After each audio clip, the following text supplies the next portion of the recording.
Hi there, beautiful souls watching. Thank you and welcome.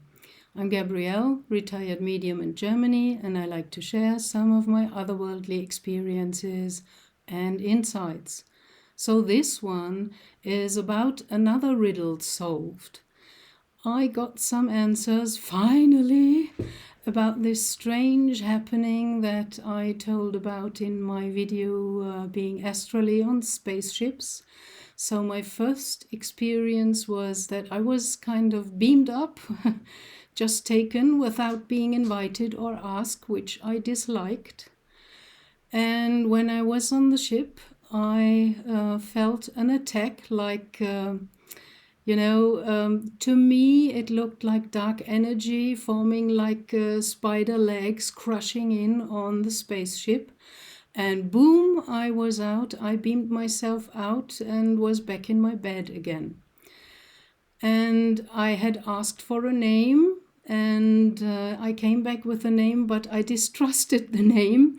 So there was already some kind of negative feeling in myself about this, and I did some mistakes because it wasn't their fault and it was not my fault. But the first thing I thought, which is typically feminine, was it my fault that we were attacked there on the spaceship? Because when I was beamed up, boom, it happened.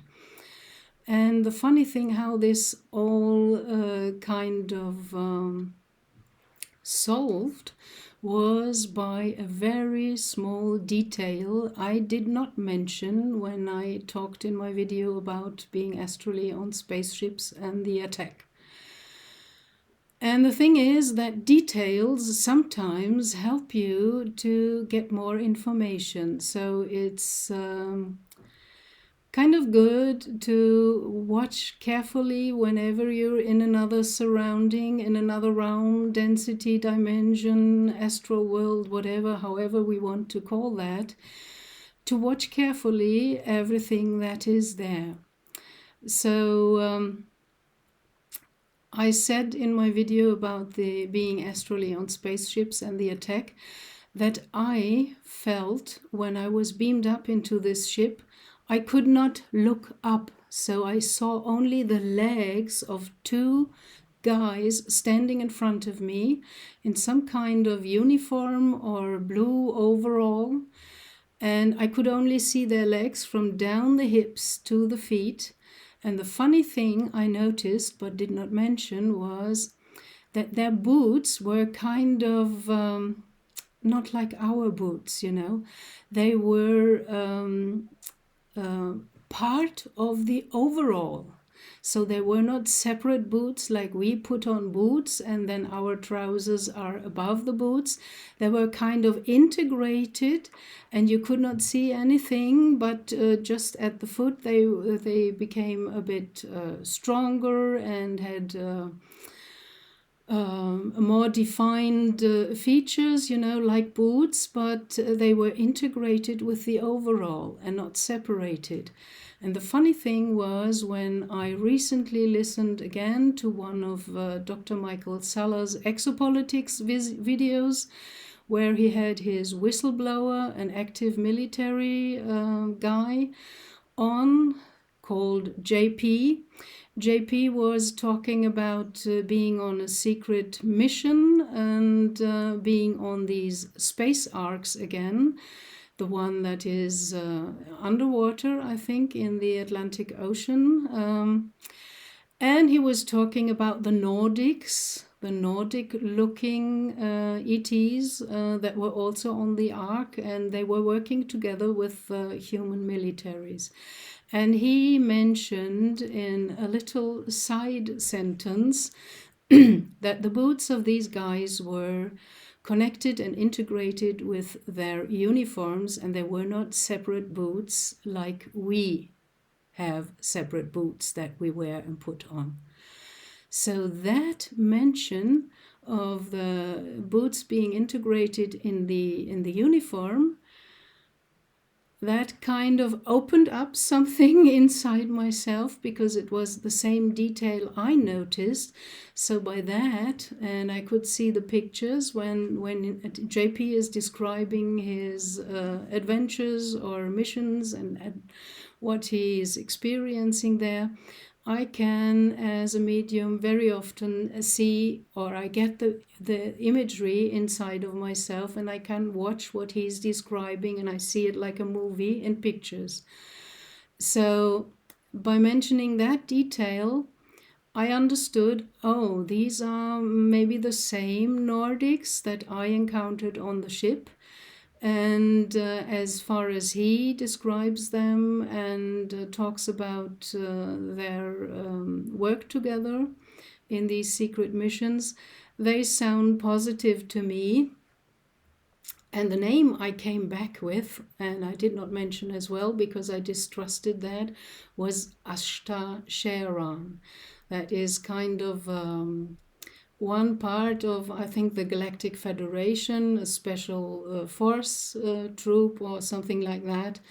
And they are Nordic looking. They are big guys, 2.5 to 3 meters, and very beautiful. And although I could only see their legs, when I, after listening to JP's detail, something opened up and I went back to the picture, kind of like I was remote viewing my own experience, the pictures of my experience that I had on this spaceship. I could see them totally because I was kind of remote viewing my own pictures, and then suddenly I could see the whole thing. And I saw who they were. And I had researched after that experience a little bit in the internet, and I found negative things about somebody who had channeled Ashta Sheran, and after 3 years found out it's all illusion and wrong or whatever.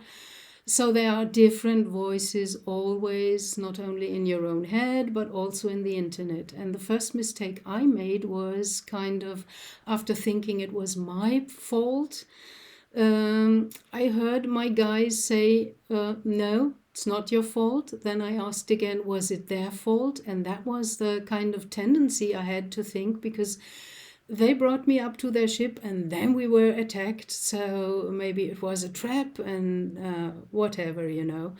Your mind goes crazy with making up a lot of things and illegal conclusions and assumptions. So I was wrong with that, and I kind of put some judgment or guilt on them because that happened to me when I was on their ship. But it wasn't like that. But after I had started this trail of thoughts, the whole thing closed because I was on the wrong trail and I did not get any answer at all. So I was happy to have listened to JP's description and got an opening again about this detail. And when I went back into the picture and started asking questions, different questions now, I got different answers because I was no longer that kind of suspicious and very careful and kind of a little bit negative oriented. And I was told that they wanted to explain everything to me, but they could not because of the attack. So it was neither my fault nor their fault. And they kind of explained to me that sometimes if the negative counter force can register that there is more light in one place because more souls come together to do something in unison, they start an attack there. And what I perceived as kind of dark spider legs made from dark black vapor or something like that, they said it's a special energy weapon that the dark forces have. And okay, I could accept that. And then I asked them, well, and the second time you took me up, again, you did not invite me or ask me, and I don't like that. I want to be asked and have the free will choice to say yes or no. And then we had this kind of ritual. We were in the landscape part of the ship where there was a real big landscape with waterfalls, trees, and green grass and everything. And I was in a circle standing with others, and they were kind of robed and hooded figures. I couldn't see the faces, and maybe they weren't important, and I just suddenly had the feeling, oh, I'm wearing a necklace with a very big crystal right in front of my chest. And when I looked at the circle around me of the people from the ship, from Ashtasheran, they all had a necklace with a crystal, different colors, but everybody had a crystal. And then they started singing and toning. And because I'm so much into toning and I love harmonies and create sound and singing and things like that, I just couldn't help, and I joined them and we toned together. And during this toning, suddenly the crystal in my necklace lit up and gave off a light through the gemstone and was radiating out light. And I saw that it happened with all the crystals from all the other persons in the circle as well. And after that, boom, I was back in my bed. And I asked them, so why then did you not explain anything to me about the ritual or about the first thing that happened when I was on your ship the first time? And they said, because we did not want to attract another attack. We made it very short and rapid, and did not explain anything to you, and we thought you could come back and ask us telepathically. But because you blocked yourself with your negative thinking, we were not able to reach you and give you an explanation. So now afterwards I got the explanation, and now I can understand it. It was some kind of ritual. I don't need to know why and what. It felt positive.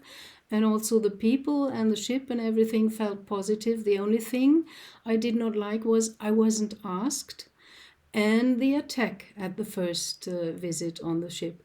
And I kind of falsely put that attack onto them, as if they had created it or something. I was thinking negatively about that. So that's the riddle solved about this happening. And I also had to learn not to think the negative way, because you don't really know always what's behind it and what's really going on. So I want to share that with you, because I mentioned in the other video the kind of problematic setting, and that I wasn't still clear about what had happened and what it was for, and so on. So just to let you know, beware of negative thinking, because that's just closing up, and you don't get other answers or information if you block yourself and think, oh, that's negative, or that was a trap, or whatever. But I fell for that, and that's why I had to stay for 2 or 3 months without answers, because I was blocking myself.